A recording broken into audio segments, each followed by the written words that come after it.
Cyclone मिंचॉन Andhra Pradesh से टकराया, उत्तर दिशा में बढ़ा 100 से ज्यादा ट्रेनें और 50 से ज्यादा फ्लाइट्स कैंसिल। चेन्नई में 17 लोगों की मौत। बंगाल की खाड़ी से 2 दिसंबर को उठा साइक्लोन मिंचॉन मंगलवार दोपहर आंध्र प्रदेश के तट से टकराया।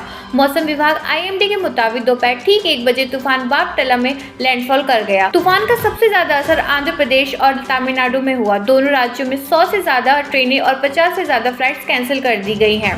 चेन्नई शहर बारिश की वजह से डूब गया था।